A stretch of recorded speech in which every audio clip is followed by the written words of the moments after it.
Shir today is in honor of Ita Bas Miriam Chana, Shavashnas Tatzlacha, and El Onyanim Begashmis Uberuchnias. We begin today the Gemara on Daf Ayin Gimel Amud Beis, 3 lines from the bottom of the Amud, where it says Nemon Bal Mekach.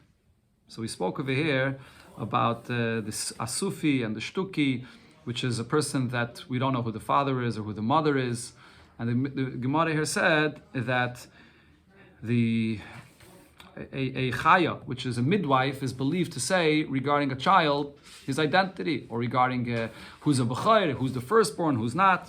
So in connection to that, the Gemara brought a braise that brings a few different cases where you believe one person to say eidos about someone, even though usually eid echad is not necessarily believed, but there's certain cases where we know that this eid echad is medayik, he's very particular and he knows, and therefore he's believed. So here the Mishnah brings another case regarding a person that's a meicher, a person that's selling. Sagt the Gemara Nemo Bal Mekach Loima. A Bal Mekach. Bal Mekach is the meicher, the seller. He's believed to say Lezeh Macharti or Lezeh Ein Macharti. That when he sold something, and now there's a fight between two people, who's the buyer here? So the Bal Mekach is believed to say, I sold it to Reuven and I did not sell it to Shimon. So Rashi explains the reason is because if you tell someone that I'm selling this item to you, and then you don't keep your word, you sell it to someone else, so then the Gemara says that for that you deserve a mishapara. You're not supposed to do such a thing.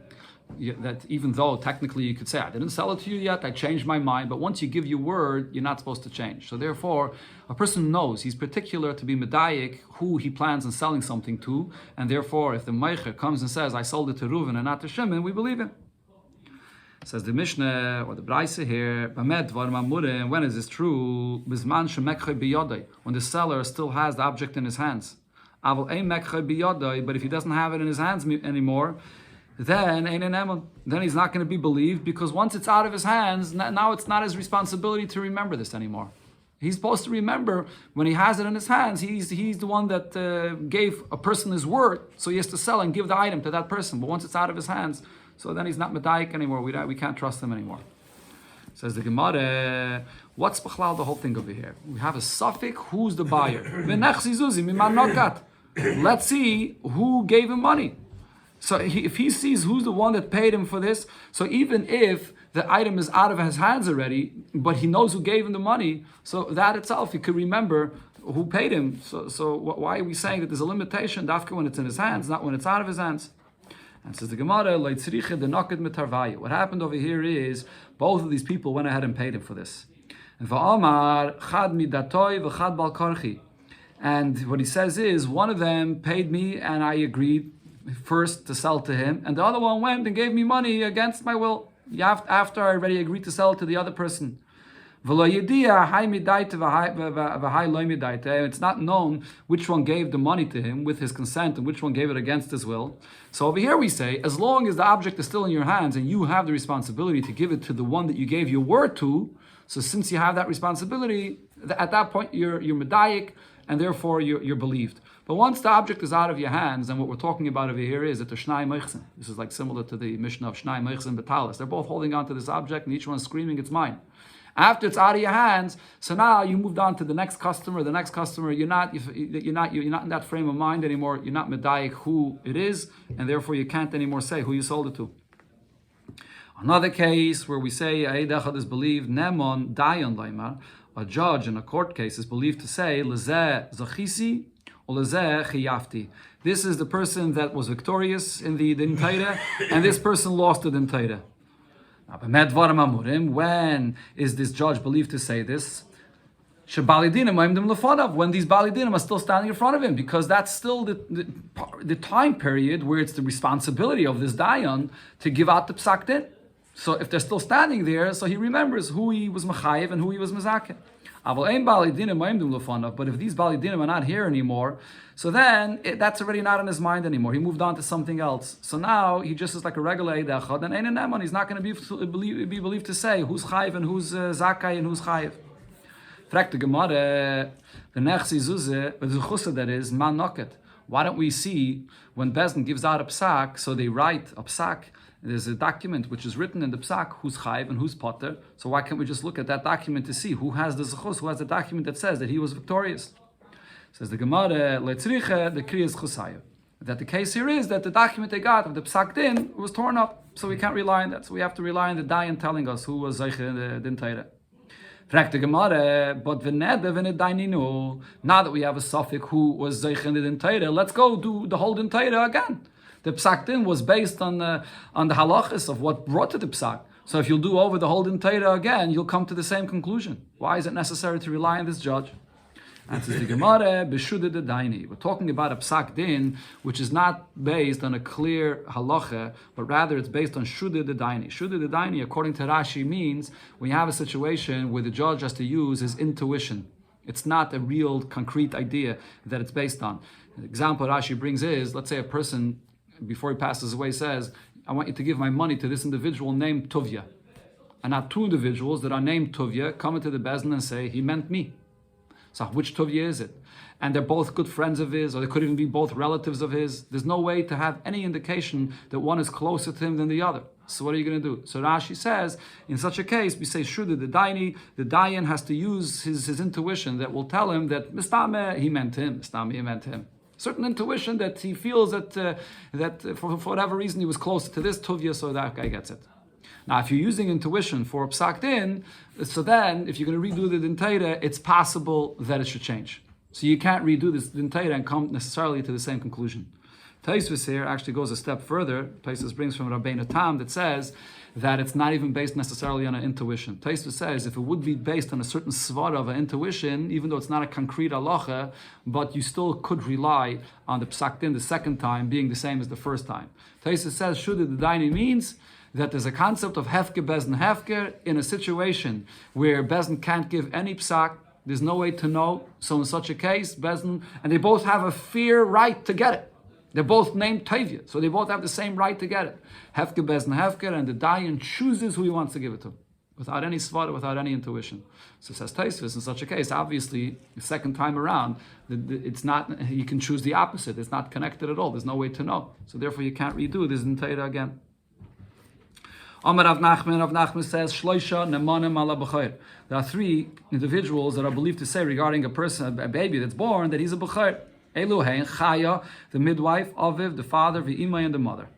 Chaya la'alta. The Chaya, the midwife, is believed only right away when the child is born, as we had before, when he's still in the room, when the midwife is still in the room and sees and knows, and he's medayik, or she's medayik, so therefore she's believed. Imay, the mother is believed, Kol Shiva, the first 7 days, the mother is believed, the baby's with the mother, and the mother knows. The mother knows exactly what's her baby. So the first 7 days, the mother is believed. Aviv, but that's only the first 7 days though. The first 7 days, we can be sure, we know that the mother is with the baby and she's believed. But after that, not necessarily. It could be that not even the mother's not necessarily nursing the baby, and after that, the mother's not believed. Aviv, now a father, lo olam. A father is always believed later on. Now, when it says here in the Gemara, lo olam, it means after 7 days. The first 7 days, the baby's with the mother, and the father doesn't necessarily have the recognition of which baby is his. But after 7 days, after the bris, and now the baby is by the father, from there, going forward, a father is believed. Kedetanya, we learned in the Braise, the pasuk says, Yakir. What does Yakir mean? So here, the pasuk over here is talking about this halacha of a b'chayr. It says in there, the pasuk there is Ben ha-b'chayr, Yakir, losses like pishnayim, that you can give him double, gets from the inheritance double. What's this word Yakir mean? That he recognizes. Yakir means Yakirenu la'acherim. That the father is the one that makes him recognize, makes him known to everybody else. We can't know Rabbi Yehuda said based on this, Neman adam loima zeh b'ni b'chayr. A father is believed to say that this is my son and he's the b'chayr. Now Rabbi Yehuda adds to this, just like a father is believed to say, this is my son a b'chayr, and he gets double, kach neman loima, he's also believed to say other things. He's believed to say, zeh ben grusha v'zeh ben chalutza. He's believed to say that this is my son, and my son is posel. I married a grusha and a chalutza, and therefore he's posel to do posel a kayin. He's believed for that as well. So because we learn it from the b'chayr, just like by b'chayr, a father is believed to say that he's a b'chayr, he's also believed to say other things regarding the status of his son, even a psol. But Chachamim say no. For a psol, he's not believed. To say that your son is a b'chayr, that the pasuk says, Yakir, the father is believed. But to pasel the son, to say that he's a ben grusha ben chalutza, for that the father is not believed. Going back to the Mishnah, when the Mishnah spoke about the shtuki, so Abishal hayakayre l'shtuki beduki. So again, the case of the shtuki is a person that knows who his mother is, but doesn't know who his father is. His mother was Mizana, and we don't know who the father is.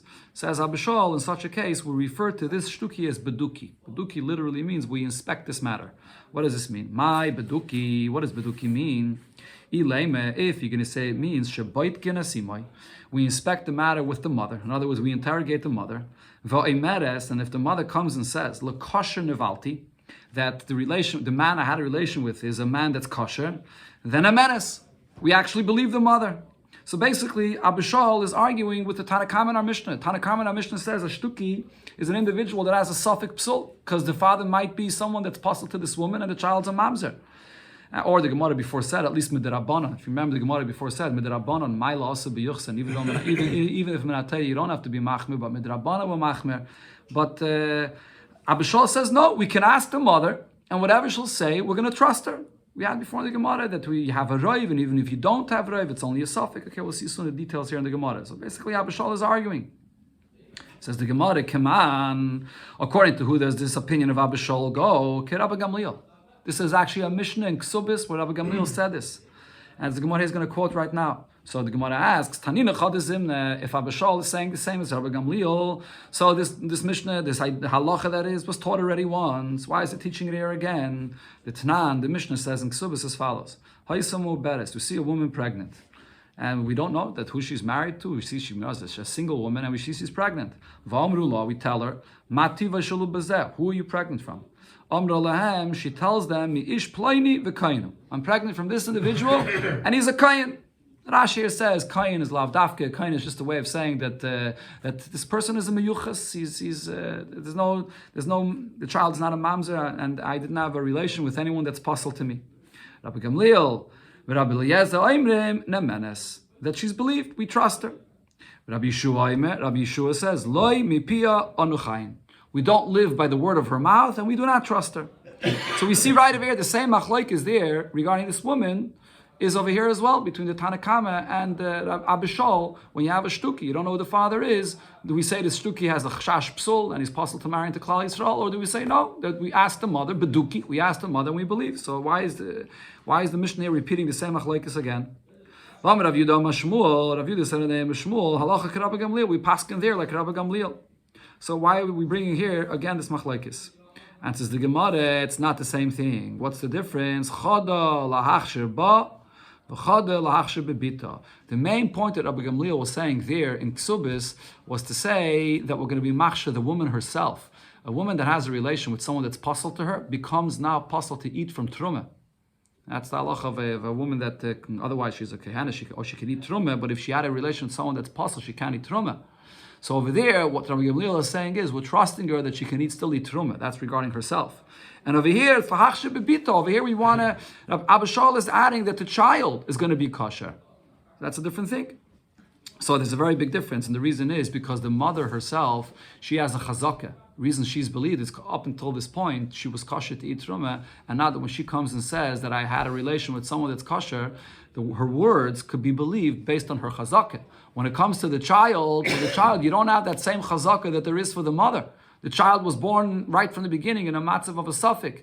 So over here, Abishal is saying we still trust the mother even for the child. Says the Gemara, this is a good answer according to the opinion that says, even Rabbi Gamliel, that says that the mother is kosher for herself to eat trumeh, paisel bebita, but the daughter could still be puzzled. The daughter doesn't have any chazakeh, and therefore over there still will be a doubt. But when Rabbi Gamliel said that we believe the mother for herself, and we believe the mother also for the child that's going to be born, even without that chazakeh. So if so, Abishal, my asal ashminan, here when it brings that Abishal says that we could trust the mother, we interrogate the mother, and we believe the mother for the child, it's the same. Rabbi Gamliel already said that point as well. So what is he coming and adding? Answers the Gemara, there's still another point here. The Abishal adifim and the Rabbi Gamliel. What Abishal is saying is still a bigger chiddush than what Rabbi Gamliel said. Why?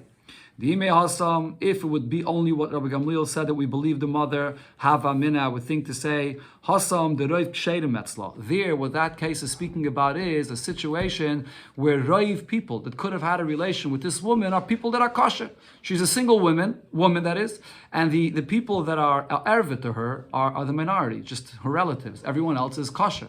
So therefore, she's believed not only because her taina, but based on a Roiv. In a situation where most people are puzzle to her, and that's in a case where she's already an arusa, she's already a ishasish, so therefore most people would be puzzled to her. Anyone that has a relation with her, she's an ishasish, and she comes and says that this child that was born was with a relation with my husband. And so in such a case, most people are puzzled. In such a case, I would say that if we interrogate her, beduki, if we ask her, and she says that she had a relation with her husband, which is kosher, she shouldn't be believed, because over here it's just her tiniest body. She's saying so. There's no rive to support this. There's no chazaka to support this. Why should we trust her? Tzriche. That's the chiddush of Abishal. Abishal says that the word of a woman, she has an amonis, she's believed with her tiniest body, even without any support of a chazaka or a rive. And Rava said about this, halacha kabishol. We paskin like Abishal that we believe a woman that comes forward and says regarding a child that's born who the father is and that the child is kosher. Obviously, she would want to say for child. Yeah. And Chanami. Okay, so the question exactly, what's the basis of her belief? It's a good question. This is a sugya in Ksubas over there. The Gemara discusses it over there. The koyach of her tiniest body, the koyach of the tiniest body of a woman here is very, very strong. We believe her, even without it or even a chazaka. And there's a reason to say not to believe her. Yeah. Her kid. Yeah. So going back to the halachis of who's allowed to marry into Klal Yisrael and who's not, so the Mishnah says the following rule. Anyone that's not allowed to marry into Kohol, into the congregation of Yidden, so they're allowed to marry one another. So this is basically the same halacha that we learned in the beginning of the Pedic here, when you have, for example, a mamzer. Mamzer can't marry into Klal Yisrael, and a shtuki. A shtuki is this child which is a suffix about. Not like the opinion of Abishal, which is a suffix about. So they both can't marry into Klal Yisrael, but they can marry one another. Rabbi Yehuda Oyser. However, Rabbi Yehuda says, no, they're not allowed to marry one another. What is the kid going to be? Again? What is the kid going to be? Well, the kid that's born is going to be a suffix mamzer, like a shtuki. Yeah. So Rabbi Yehuda, that is asers. Okay, so the the Gemara, that is, will explain exactly why and when Rabbi Yehuda asers, and the pshat over here in this, we'll see. Rabbi Eliezer Imer, or Rabbi Elazar Imer, vada'on bevada'on mutter. If you have a confirmed, a definite mamzer with another mamzer, which is for sure, so then that they're mutter to have a relation with one another. Vada'on besfeikon, but if you have a vada and a suffix, like what I just mentioned, a mamzer with a shtuki is a person that we don't know, it's a suffix. Besfeikon bevada'on, or suffix with a vadai, whichever one is a suffix, one is a vadai, or sveikan b'sveikan, even one shtuki with a shtukis, they're both a suffix. In all these cases, aser, because the one that's a suffix might be kosher. So how could you have a relation with someone that's a vadai? That's someone that we know for sure is puzzle. So in such a case, he says it's aser.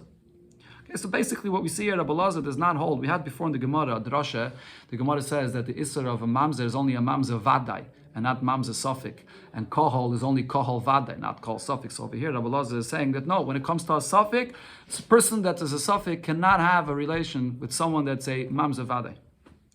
The Elein Asfekis, who are the Sfekis that Rabbi Elazar is speaking about? Shtuki, Asufi. The Shtuki doesn't recognize who his father is, and Asufi, an abandoned child, who doesn't know who his father is or who his mother is. And the Kuti. The Mishnah says that Kuti is also considered to be a suffix. The Gemara will explain exactly what's the suffix about this Kuti, because l'chayre Kutim are not people that are a suffix. Who are the Kutim? The Kutim are people that came, that Sancherev brought in the time of the first base of Mikdash, the Eretz Yisrael and Shemrein, and they were Megayer, but they were Megayer out of fear, because the lions then attacked them. And there's a big discussion always in the Gemara whether the Kutim are propagated or not propagated. Okay, we'll see in the Gemara what the suffix is. What does the Mishnah here mean in the rule that it says that anybody that's asur lovei b'kol, you can't marry into Klal Yisrael, so they're mutter to marry one each other. If you're going to say the pshat of the Mishnah is, as we learned it, and as it sounds like, that Mamzeri, Nisini, Shtuki, Va'asufi, these are all different kinds of people that are usher to marry into Klal Yisrael, and we're saying that they're allowed to marry each other. Fact the Gemara, that can't be the pshat of our Mishnah, because Hatanu Le Reisha. This is exactly what it says in the Reisha of the Mishnah. The first Mishnah, Sada Yuchsin, speaks about this. It says there, Mamzeri, Nisini, Shtuki, Va'asufi, Mutanu, Lavi Zevazeh. So why would the Mishnah here give this rule, repeating the exact same point? Another question over here is Rabbi Yehuda Oyser. When it says over here that Rabbi Yehuda asks them to get married to one another, what was he speaking about? What is he going on? If you're going to say avadon bisfeikon, he's coming to say that a mamzer with a mamzer is allowed to get married with each other because they're both vade pasul. But when he's arguing and he's answering, so we can't say it refers to vadei and vadei. What he's arguing is a vadei with a suffix, which would be a shtuki with a mamzer. But that can be, because that's what Rabbi Lazar says afterwards. Hamediktani, say for the Mishnah afterwards, says Rabbi Lazar Aimer. Rabbi Lazar says vadon bevadon mutter. When you have a vadei mamzer with a vadei mamzeres, they're allowed to marry each other. Vadon b'sveikon, sveikom b'sveikon aser. So if it's a vadei with a suffix, or two that are a suffix, a shtuki with a shtukis, they're going to be aser because the suffix might be kosher. So therefore it's going to be aser. That's what Rabbi Lazar says. So from this we see that Rabbi Yehuda is not saying the same thing as Rabbi Lazar. He's saying something else. So what else is Rabbi Lazar saying when Rabbi Yehuda, that is? What else is Rabbi Yehuda saying when Rabbi Yehuda is asering? Says the Gemara, if you'll argue and say as follows: Rabbi Yehuda Oyser, when it says here that Rabbi Yehuda asers, what is he talking about? Ager b'mamzeres. Rabbi Yehuda is saying that a ger can't marry a mamzeres. And the reason the Gemara is bringing this here is because we had this before. Rabbi Yehuda said, we had the Gemara before a few times, a machlekes about this between Rabbi Yehuda and Rabbi Yosi. Rabbi Yehuda's opinion is that a ger is not allowed to marry a mamzeres. So maybe that's what it says here. Rabbi Yehuda Oyser, Rabbi Yehuda is talking about a ger, that a ger can't marry mamzeres. But the Gemara says that doesn't fit into the context of the Mishnah, though. Midi ger b'mamzeres katani, was the Tanakama saying that a ger is allowed to marry a mamzeres, and on that Rabbi Yehuda should be arguing that a ger is not allowed to marry a mamzeres. What does it say in the Reisha of the Mishnah? Kol asurin lovay b'kol katani. It says those that are not allowed to come b'kol. That's not a ger. A ger is allowed to marry into Klal Yisrael. So where in the Mishnah do we see that it would be talking about that the Tanakam is saying that a ger is allowed to marry a mamzeres, and on that Rabbi Yehuda is arguing that a ger is not allowed to marry? So the Gemara says, actually, the Tanakama of the Mishnah was talking about a ger, because we have to touch the Mishnah differently. Omer Rabbi Yehuda, here the Gemara is going to go through 4 or 5 different shatim of how to learn our Mishnah. But it's all, you can't learn the Mishnah, the simple pshat, asur and lavi b'kol, which is similar to what it said in the first Mishnah, mamzer, a shtuki, because that already it said in the first Mishnah. So therefore the Gemara says as follows. Hachi ka'amar, what our Mishnah is saying is as follows. Kol asur and lavi, when it said asur and lavi b'kohol, it meant kol asur and lavi b'kal kahuna. Those that are not allowed to marry kayanim. And who are they? My ninu, giyoires. This is a giyoires, a woman that was Megayah, or a girl that was Megayah, Pchusam Yibas Shalishanim. And even if she was Megayah, when she's less than 3 years old, less than 3 years old in one day, she's still not allowed to marry a Kain. Now the Gemara adds and explains that this answer here is a Deloiker Rab Shimon ben Yochi. This does not follow Rab Shimon ben Yochi's opinion. Rab Shimon ben Yochi says someone that was Megayah less than 3 years old is allowed to marry a Kain. What's the difference? Younger than the age of 3, any relation that this child, that this girl had with anyone, the bia is not a bia. If this Giyatis had a relation with someone else, then what happens? She has the status of a Zaina. A Zaina is not allowed to marry a Kayin. But over here, what the Gemara is saying is, a Giyatis is not allowed to marry a Kayin, not only because she's a Zaina, but because she's a Giyatis. The very fact that she is a Giyatis, she's not allowed to marry a Kayin. Rashi here brings a pasuk that it says in Yecheskel, Ki'im besulais mizera beis Yisrael, that only a girl from Beis Yisrael is allowed to marry a Kain and not a Giyatis. So this is not like Rab Shimon ben Yochi. Rab Shimon ben Yochi says the Isser of a Giyatis to marry a Kain is only because there's a concern that this Giyatis is a Zaina. Okay, so now we're talking over here about a Giyatis, even younger than 3 years old. And for sure, if she was Megayah when she was older than 3 years old, it's the same thing. But the Gemara is saying even if she's younger than 3 years old. And in such a case, what's the Mishnah saying? That this Giyatis, which is not allowed to marry a Kayin, But mutarim lavei zeh b'zeh, the Giyaris will allow to marry a mamzer, will allow to marry those people that are pasul b'kol, which is a mamzer. That was what the Tanakam of our Mishnah said. And on that, the Mishnah continued and said, Rabbi Yehuda Oyser, Rabbi Yehuda holds that a ger is not allowed to marry a mamzeres. So the pshat that we wanted to say before, that Rabbi Yehuda is coming to say that a ger is not allowed to marry a mamzeres, that's taka the pshat over here. Tanakama was talking about a ger. Why? Because the Tanakama was talking about a ger that's not allowed to marry a kohen. Not stam about Klal Yisrael, but not allowed to marry a kohen. Now the Gemara stops on one detail here. The Gemara wants to understand, why are we specifically saying that this is not like Rav Shimon ben Yochi? We're talking about a Giyaris that was Megayer, younger than 3 years old. Why wouldn't we say the Mishnah is talking about a Giyaris that's not allowed to marry a Kayin, and that's when she becomes a Giyaris when she's above the age of 3. And then she's going to be a Zaina, and therefore she can't marry a Kayin. Rav Shimon ben Yochi. Says the Gemara, you can't say that because it won't fit with what the Mishnah is trying to say. In Kain mitzida tavra, right at the side of this pshat, if you're going to say it goes according to Rav Shimon ben Yochi, tavra, you have your answer why it can't be the pshat of the Mishnah. Why? Because what is it going to come out? According to Rav Shimon ben Yochi, when it comes to marrying a Giyaris, marrying a Kayin, there's a distinction between younger than 3, if she was Megari, younger than 3, and older than 3. What's the reason for the distinction? Because younger than 3, you can't be defined as a Zaina, because the Bia that she had before she was Megayr is nothing. Older than 3, she's defined as a Zaina. Now we're using this as a rule also B'negeya to this Giyayr is marrying into Psule Kahal. When it comes to Psule Kahal, when it comes to a Mamzer older than 3 and younger than 3, doesn't matter. Over there it has nothing to do with whether she has a status of a Zaina or not. Over there it has to do with the fact that she's a Giyayris. And whether she's a Giyaris or she comes from Yidden. So therefore you can't bring in this Svar of Rav Shimon ben Yochi here. Let's see in the words of the Gemara. Ella says the Gemara, if we're going to say it's going according to Rav Shimon ben Yochi, then I'll say as follows. The only reason why we're saying that because she's not allowed to marry a Kayin, and the reason is because she's a Giyaris above the age of 3, so therefore she can't marry a Kayin, and she could marry a Mamzer, because she has that psul. Now, what are you going to say though? But if she was less than 3 years old, so then the muteres lovi b'kol kohuna, she's allowed to marry a kain. Why she's allowed to marry a kain? Because she's not a zayna. So in such a case, you're going to say asura lovay zeh b'zeh, that then that this girl is not going to be allowed to marry a mamzer. But why should you make such a distinction when it comes to a giyaris marrying a mamzer? Whether she became a Giyaris above the age of 3 or below the age of 3 doesn't matter. By a Kayin it matters. According to Rav Shimon ben Yochi, by a Kayin it matters if she's a Zaina or not. But over here, when it comes to marrying into a Mamzer, it makes no difference. As the Gemara says right away, even if this is a Giyaris less than 3 years old, Rav Shimon ben Yochi would agree,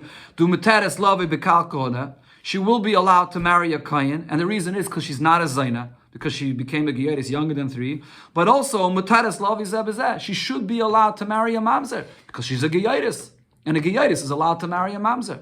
So you can't explain our Mishnah according to the opinion of Rav Shimon ben Yochi. You can't say this rule here that anybody that's asa to marry a Kayin will be mutter to marry a Mamzer. Because according to Rav Shimon ben Yochi, the one that's the rule over here regarding a Kayin and the rule regarding a Mamzer is not the same.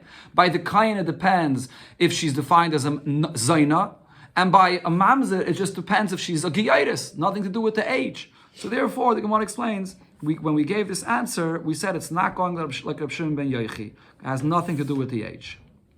Okay, but now the Gemara asks another question on this pshat. Frek the Gemara, is this klal that you're saying now according to this pshat, is this a true klal? The chol asurim lovi bekal kahuna, that anybody is not allowed to marry a kohen mutarim lovi zeh b'zeh, so they are people that are on the level of a psul that could marry a mamzer. Is that true? V'harei almane ugrusha v'chalala v'zayna. These are all women that are puzzle to marry a kohen. Asurim lovi bekal kahuna. They're not allowed to marry a kohen. V'asurim lovi zeh b'zeh. But they're kosher to Yidden, and they're allowed to marry into Klal Yisrael, and they're not allowed to marry a mamzer. How can you say that our Mishnah is saying this rule that anybody that's asa to marry a kohen is going to be allowed to marry a mamzer? That doesn't work like that. You have a list over here, right over here. They're not allowed to marry a kohen, and still they're not allowed to marry a mamzer either. V'su, another thing I'll show you that is not true over here. According to this pshat, ha mutter aser, you're going to tell me that anybody that's allowed to marry a kayin is going to be aser to marry a mamzer? That's also not necessarily true. V'harei ger shemutter b'kehenes, a ger that's allowed to marry a kehenes.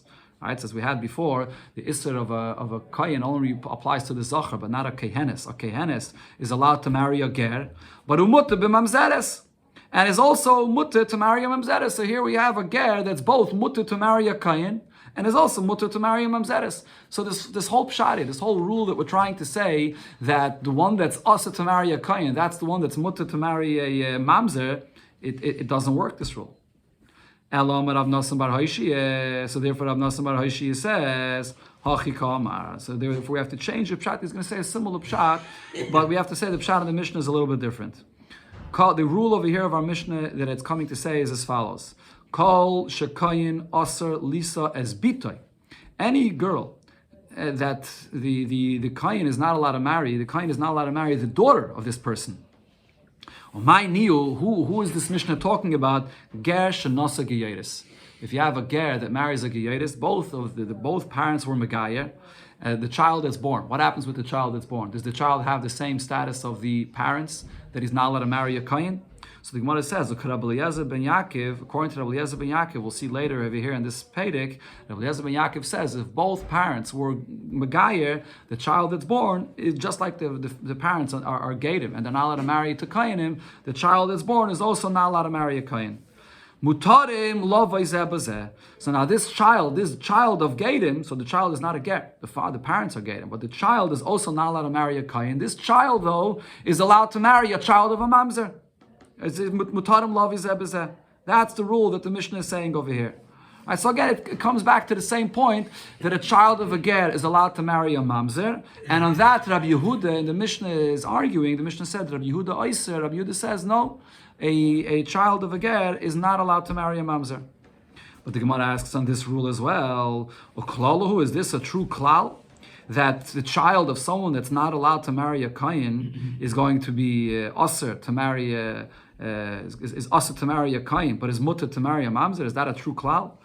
The whole kayin, the whole shekayin also lisa is bitoy. That any time the kayin is not allowed to marry the daughter of these people, mutarim love zebezeh. So this child here is allowed to marry a mamzer, but it's not a true rule. Haricholol shenosa bas Yisrael, a apostle kayin that marry the bas Yisrael.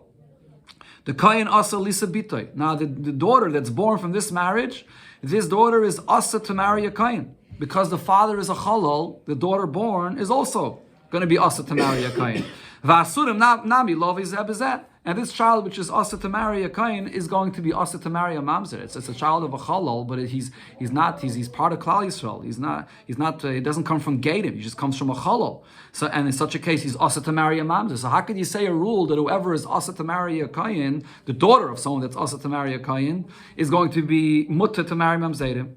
So on this question, the Gemara says this is not actually so simple. We had this already before in the Gemara. Like Kasha, this is not a question because we can say Kid Rab Dustoi ben Yehuda, that the Mishnah here is following Rab Dustoi ben Yehuda. The Gemara already said before, Rab Dustoi ben Yehuda holds a pasal kain, a chalal that marries a bas Yisrael. The child that's born is not a chalal. The daughter that's born is mutter to marry a kain. So therefore, it's not a question. She's mutter to marry a kain, and therefore she's going to be asa to marry mamzerim. But the Gemara asks another question, and here even Abdustoi ben Yehuda will agree. If both parents come from our pasal kahuna, the mother and the father, the kayin asa lisa bitoy. So the child that's born, a daughter that's born, the kayin will be asa to marry.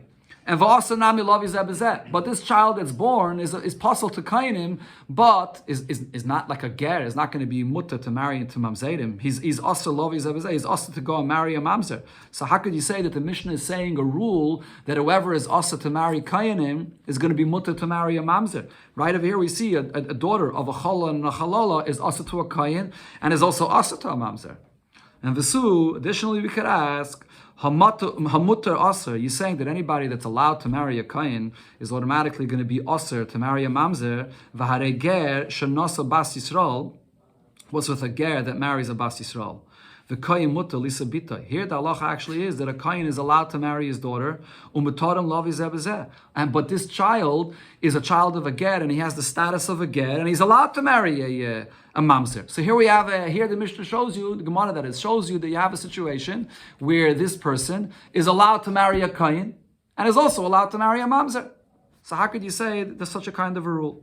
So therefore the Gemara refutes this pshat, and the Gemara says another pshat. What is the rule that our Mishnah was saying? Again, the Mishnah is saying a lashon that whoever is mutter lavoi, again it's the lashon of the Mishnah. Whoever is mutter, no, starts with asa. That's right. Sorry. Whoever is asa lavoi b'kol, whoever is not allowed to marry b'kol, is going to be mutter to marry a mamzer. What was that rule of the Mishnah? So the Gemara comes up now with a new pshat. Hacha, what the Mishnah is speaking about is something else. There's mamzer me'achaisai or mamzer me'eshes ish ikibinayu. You have a mamzer where the child is born because a woman had a relation with her brother, and then the mamzer is born. Then you have another kind of mamzer, a mamzer that's born from a woman while she was an eshes ish, she had a relation with someone. What's the difference between them? Here we'll see in the continuation of the Gemara, a mamzer that comes from a woman that had a relation with her brother, this is a issakoris. The child is a mamzer because of a relation that was a issakoris. Then a eshes ish is different. Eshes ish is much more severe. This is a issa mises bezdin. Right, so what the Tanakama of our Mishnah is saying is that you have these two different mamzerim, but they're not the same level of a mamzer, because one was born from a issakoris. The other was born from an Isser Mrs. Bezdin. It's a much lower level of a mamzer. So the Tanakama is saying that the one that's mutter lovay, the one that's asa lovay b'kol, because of the Isser of being a mamzer of Kadis, is going to be mutter to marry the other mamzer, which is a Isser of Mrs. Bezdin. Even though they're not the same level of a mamzer, but nevertheless, they're both mamzerim and they're allowed to marry each other. And on that, Rabbi Yehuda is saying, no. That the one that's only coming from the Issa Kares is not a mamzer, like the one that comes from the Issa Mrs. Bezdin. The one that comes from the Issa Mrs. Bezdin, that's the one that's really a mamzer. That's the Pshat in the Mishnah. Ikkibenaya, that's the difference here. The Gemara explains. If a woman marries her brother, she's a sister, so the child that's born comes from an Issa Kares, is a mamzer. Nami have a mamzer, is a mamzer. So therefore, this child could marry the mamzer that comes from an Issa Mrs. Bezdin, because they're both mamzerim. Rabbi Yehuda says, a child that's born from an Isser Mrs. Bezdin, which is a more severe Isser, so then this child is a mamzer. A child that's born from a sister that married a brother, and it's only an Isser Kares, that child's not a mamzer, so therefore they cannot marry each other. So the Gemara refutes this pshat as well. The Gemara says, this whole machlokes of who exactly is a mamzer, is it only from Issa Kares, or only from Issa Mrs. Bezdin, or even from Issa Kares, this is also machlokes that we already learned in the Masechti Yevamis.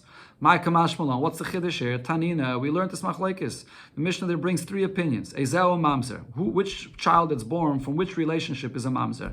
So the first opinion is Rabbi Kiva. He's the most machmer. He says, Kol shuhu below yovai. Anytime there's a lav, the child that's born from such a relationship is a mamzer. Divrei Rabbi Kiva.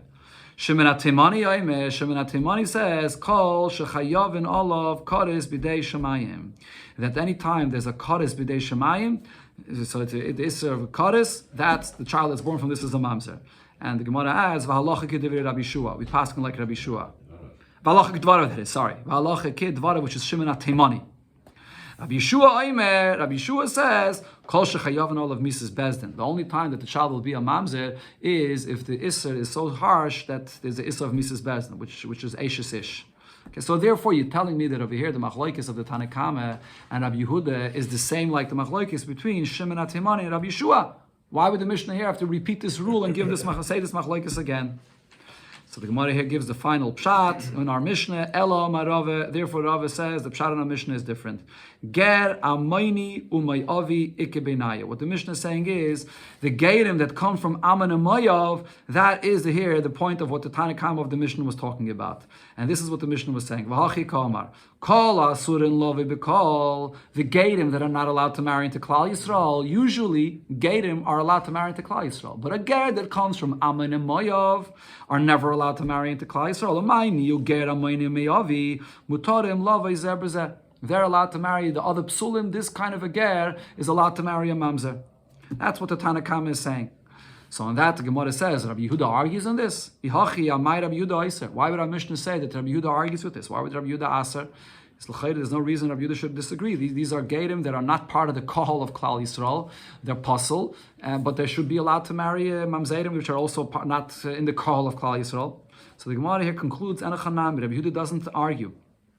This is what Rabbi Yehuda was saying. When it said Rabbi Yehuda Oiser, what it meant to say is as follows.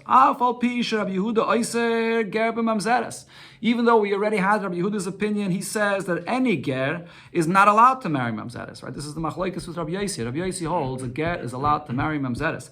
So what the Mishnah meant to say is, even though usually Rabbi Yehuda asers a ger to marry mamzeres, hanimili ger. That's a regular ger. The roy love bekol. This is a ger that's allowed to marry into Klal Yisrael. Avol ger amayni umeyavi. A ger that comes from Amen and Mayav. The ein ru'uyin love bekol. Since this ger is not allowed, even Rabbi Yehuda will agree that he's not allowed to marry into Klal Yisrael. Loy. Here Rabbi Yehuda doesn't disagree.